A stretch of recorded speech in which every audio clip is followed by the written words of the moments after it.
अमिताभ बच्चन की वो फिल्म जिसकी हालत इंडिया के सबसे बड़े ठग ने कैसे कर दी थी खराब। किस फिल्म में अमिताभ बच्चन ने पहली बार गाना गाया? क्या इसके रिमेक में ऋतिक रोशन काम करेंगे? जी हाँ दोस्तों, एक बार फिर से आप सभी का स्वागत है हमारे चैनल पॉलीग्राफ स्टूडियोज की इस नई अपडेट में। 1977-78 में प्रोड्यूसर बंधु, टोनी और टीटो राम बलराम नाम की फिल्म बनाने जा रहे थे। इस फिल्म में चुपके चुपके और शोले के बाद एक बार फिर धर्मेंद्र और अमिताभ बच्चन साथ आने वाले थे, लेकिन धर्मेंद्र ने जो डेट्स टोनी बंधु को दिए थे वो किसी और प्रोड्यूसर के साथ क्लैश हो रहे थे। इसीलिए फिल्म राम बलराम 2-3 महीने के लिए रुक गई थी। टोनी के दिमाग में आया कि इस खाली वक्त को जाया करने से बेहतर कोई फिल्म बना लेते हैं। तय हुआ कि नटवर लाल नाम की फिल्म बनेगी। इस फिल्म को डायरेक्ट करने के लिए राकेश कुमार को चुना गया। राकेश फिल्म जंजीर में प्रकाश मेहरा के असिस्टेंट रह चुके थे। बतौर डायरेक्टर 1977 में खून पसीना नाम की सक्सेसफुल फिल्म बना चुके थे। राकेश कुमार को डायरेक्टर के तौर पर चुनने की एक वजह यह भी थी कि उनकी अमिताभ से अच्छी बनती थी और टोनी ब्रदर्स नटवर लाल में अमिताभ को ही लेना चाहते थे। ये बात 1978 मार्च की है। कास्टिंग फाइनल हो चुकी थी। अमिताभ, रेखा और अमजद खान। ये भी डन हो गया था कि फिल्म को मई में कश्मीर जाकर शूट किया जाएगा, लेकिन स्क्रिप्ट या स्क्रीन प्ले कुछ भी नहीं है। और वहीं इस फिल्म के लिए गाने मांगे आनंद बख्शी जी से तो उन्होंने कहा घर से निकल जाओ। नटवर लाल के मेकर्स के पास स्क्रिप्ट तो थी ही नहीं, तो सोचा गया कि कश्मीर पहुंचकर पहले गाने शूट कर लेंगे, क्योंकि कुछ एक सीन, फनी सीन्स और सिचुएशंस पता थी। फिल्म में 6 गाने रखे गए बतौर music director. Rajesh Roshan on board आए। तब बात यहाँ की थी कि इतने कम समय में 6 गानों के लिरिक्स भी चाहिए और क्वालिटी से समझौता भी नहीं करना था। बहुत सोचने विचारने के बाद राजेश रोशन, टोनी और राकेश कुमार गीतकार आनंद बख्शी के यहाँ पहुंचे। उन्होंने बख्शी जी से कहा कि 3 हफ्ते में 6 गाने चाहिए।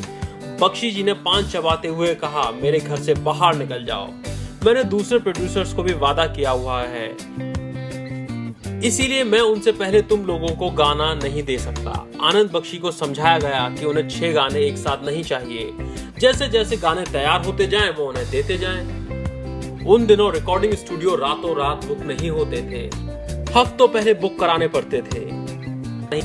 किसी को कुछ पता नहीं था कि बख्शी साहब कब गाना देंगे, इसीलिए राजेश रोशन ने जैसे तैसे स्टूडियो बुक करा लिया।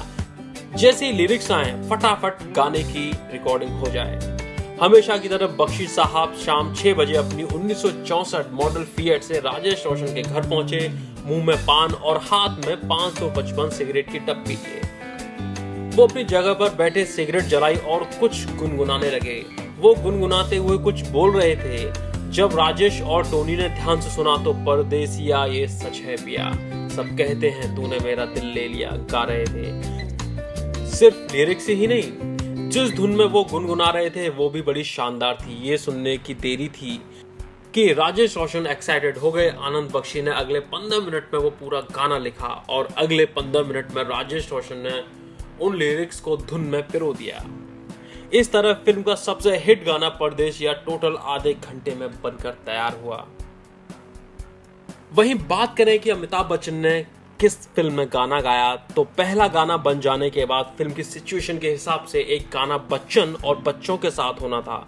उसी बैठक में आनंद बख्शी ने एक आइडिया दिया। उन्होंने कहा, अगर कोई शख्स बच्चों के साथ बैठकर गाना गा रहा है तो वो गाना प्लेबैक सिंगर में गवाने में मजा नहीं आएगा।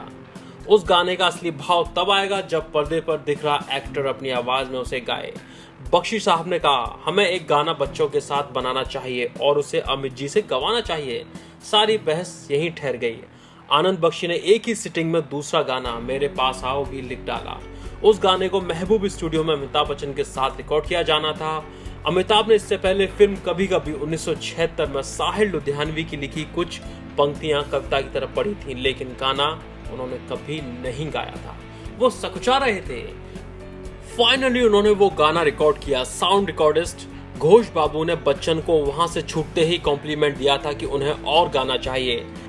इंटरेस्टिंग बात यह है कि गाने तो लिखवा दिए, लेकिन बजट टाइट होने की वजह से प्रोड्यूसर्स के पास आनंद बख्शी को देने के लिए पैसे नहीं थे। बख्शी साहब ने कभी उनसे पैसे मांगे भी नहीं। फिल्म रिलीज हुई और दोनों गाने सुपरहिट हो गए। बाद में टोनी और टीटू ने बख्शी साहब को किस्तों में उनके पैसे अदा किए। ठग नटवरलाल ने धमकी देकर फिल्म का नाम बदलवा दिया। फिल्म का नाम बदले जाने को लेकर दो थ्योरीज मार्केट में घूमती हैं। पहली, ठग नटवरलाल का किस्सा। जब नटवरलाल को पता चला कि उनके नाम पर अमिताभ की फिल्म का नाम रखा गया है तो इससे वो काफी ऑफेंड हो गए। उन्होंने अपने वकील की मदद से फिल्म के मेकर्स को लीगल नोटिस भेजा। साथ ही फिल्म का नाम बदलने को भी कहा। किसी तरह के कानूनी पचड़े से बचने के लिए फिल्म की रिलीज से कुछ दिन पहले ही उसका नाम बदलकर मिस्टर नटवरलाल कर दिया गया। और उसके बाद भी इस फिल्म के टाइटल के साथ और कुछ भी झगड़ा हुआ, जिसके बाद इस फिल्म का नाम Amitabh Bachchan in and days mister Natwarlal रखा गया। सेंसर सर्टिफिकेट पर फिल्म का यही नाम लिखा हुआ है। 1987 में जब वाराणसी पुलिस ने ठग नटवरलाल को गिरफ्तार किया तब उसके कुछ इंटरव्यूज हुए।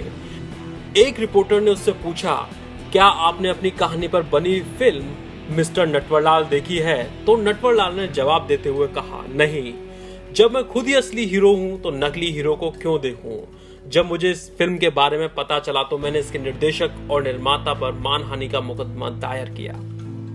तो वही मिस्टर नटवरलाल 8 जून 1979 को सिनेमाघरों में लगी और सुपरहिट साबित हुई। फिल्म का म्यूजिक कल्ट साबित हुआ। परदेसिया गाना आज भी पूरे चाव के साथ सुना जाता है। हालांकि बच्चन की पिछली फिल्मों की तरह मिस्टर नटवरलाल लोगों की यादों में लंबे समय तक नहीं रह पाई।